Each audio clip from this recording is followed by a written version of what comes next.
डल झील के पास मौजूद हूँ। एक कश्मीरी ऐसा नहीं है जिसके आंख में आज आंसू नहीं है, एक कश्मीरी ऐसा नहीं है जिसके दिल में आज दर्द नहीं है, क्योंकि ऐसा पहले कभी नहीं हुआ कि कश्मीर की सरजमी पर आए किसी मेहमान को इस तरीके से मौत के घाट उतारा गया हो। और मैं अब आपको बताती हूँ कि कैसे शुरुआती जांच में ये पता चला है कि हुआ क्या था।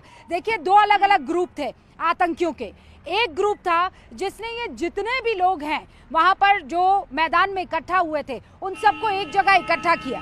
इकट्ठा करने के बाद औरतों को अलग किया गया, बच्चों को अलग किया गया और मर्दों को अलग किया गया। और उसके बाद एक जो आतंकी है वो सबसे पूछता चला गया कि तुम्हारा नाम क्या है, उससे पूछा तुम्हारा मजहब क्या है, और उससे कलमा भी बुलवाया गया। जो ला इलाहा इल्लल्लाह मोहम्मद रसूलुल्लाह ना बोल पाया उसको मौत के घाट उतार दिया गया। ये भी बताया जा रहा है कि बाकायदा पैंट उतार कर ये चेक करने की कोशिश की गई है कि उसको सर्कम सेशन उसका हुआ है कि नहीं, उसकी खतना हुई है कि नहीं, और उसके बाद बच्चों के सामने, बीवी के सामने उनको मौत के घाट उतार दिया गया है।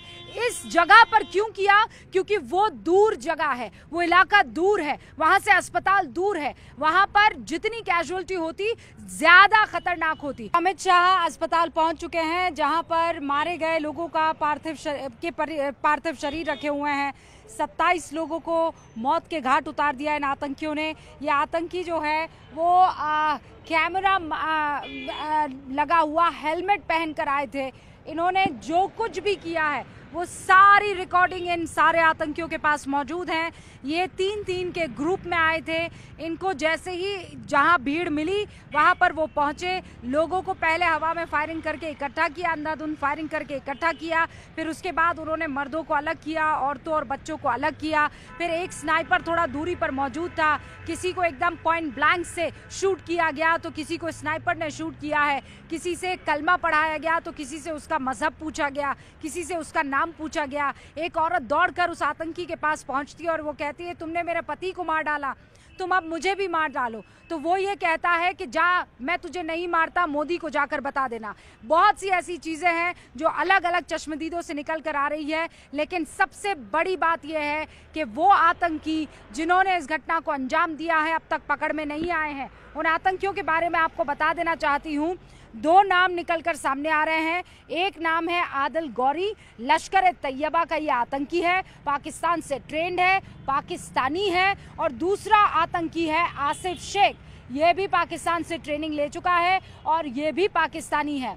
एक तस्वीर वायरल हो रही है जिसमें एक पाकिस्तानी जिस तरीके से लिबास पहनते हैं बिल्कुल वैसा ही जब्बा पजामा उसने भी पहना हुआ है। और अमित शाह इस वक्त आपको स्क्रीन पर दिखाई दे रहे हैं। अमित शाह अस्पताल पहुंच चुके हैं। यही अस्पताल में वो श्रद्धांजलि इस वक्त दे रहे हैं उन तमाम पार्थिव शरीरों को जो यहाँ पर आए थे इस जन्नत में सुकून की सांस लेने के लिए। लेकिन पहलगाम में आतंकियों ने उन सबको खत्म कर दिया, उनकी हत्या कर दी। और वो भी ऐसी, वो पल आप बस महसूस कर सकते हैं कि आपको ये मालूम है कि आप आतंकियों के हत्थे चढ़ चुके हैं और कोई इंसानियत का तकाजा नहीं है।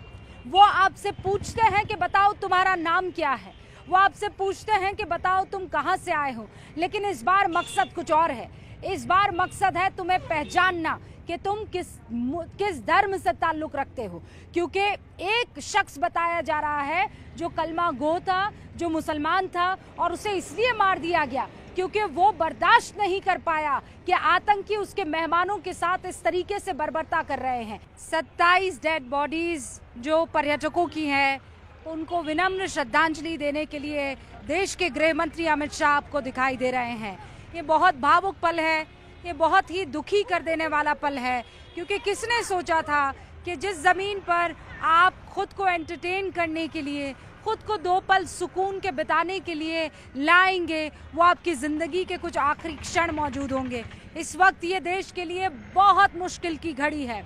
गृह मंत्री को इस बारे में अच्छी तरह से जानकारी है कि आतंकियों ने जो कुछ किया है उसने पूरे देश के सीने पर एक बहुत खतरनाक जख्म दिया है और ऐसे में अब जवाब देना बहुत ज़रूरी हो जाता है। लेकिन उससे पहले घर के बुजुर्ग के नाते घर में जो कुछ हुआ है सांत्वना देना, उनको ढांढस बंधाना, उनके कंधे पर हाथ रखकर ये कहना कि तुम इस लड़ाई में अकेले नहीं हो, जो हुआ है बहुत बुरा हुआ है, लेकिन जिन्होंने किया है उनके साथ ऐसा होगा कि उनकी आने वाली नस्लें इस बात को ता क़यामत तक याद रखेगी।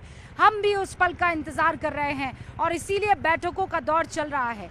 ये कड़ी निंदा का दौर नहीं है, ये वो दौर नहीं है कि जब ये कहकर कि देखते हैं जांच खत्म होगी कहाँ तक पहुँचती है, बात खत्म हो जाएगी। ये वो दौर है जब एयर स्ट्राइक होता है, ये वो दौर है जब सर्जिकल स्ट्राइक की जाती है, ये वो दौर है जब 370 हटता है और कश्मीरी हाथ से हाथ मिलाकर, कंधे से कंधा मिलाकर हिंदुस्तानियों के इस्तकबाल में मौजूद रहता है। ये वो दौर है जब कश्मीरियों ने देखा है कि जब दूरियां हटती है वो वार से नहीं, वो प्यार से हटती है और उस प्यार को आगे बढ़ाने का मौका आया। उससे पहले आतंकवादियों ने इस तरीके की नृशंस हत्या की है 27 लोगों की। कोई महाराष्ट्र से आया था, कोई राजस्थान से आया है, कोई बेंगलुरु से आया था, कोई किसी और इलाके के हिंदुस्तान के आया था और वो सब आज की तारीख में बस इंतज़ार कर रहे हैं कि जवाबदेही क्या होगी,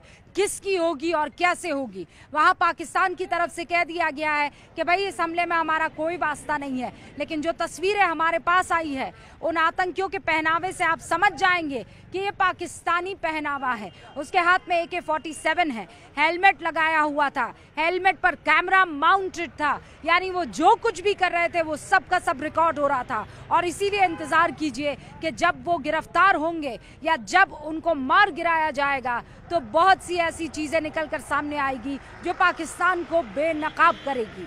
फिलहाल ये तस्वीरें देश के गृह मंत्री अमित शाह की है, जो अपनी श्रद्धांजलि अर्पित करने के लिए देश की तरफ से अपनी श्रद्धांजलि अर्पित करने के लिए उन तमाम पार्थिव शरीरों के आगे मौजूद हैं। उनसे वो माफ़ी भी मांग रहे होंगे, उनसे वो प्रार्थना भी कर रहे होंगे, उनसे वो इस वक्त वो 2 मिनट का जो मौन है उसमें हर चीज़ के बारे में सोच रहे होंगे, क्योंकि देश की सिक्योरिटी की जिम्मेदारी गृह मंत्री के कंधे पर है और गृह मंत्री जानते हैं कि यहाँ बहुत बड़ी चूक हुई है और इस चूक का जवाब इस वक्त ज़रूरी है और इस चूक का जवाब किसी और को नहीं, उन आतंकियों को देना होगा, पाकिस्तान को देना होगा।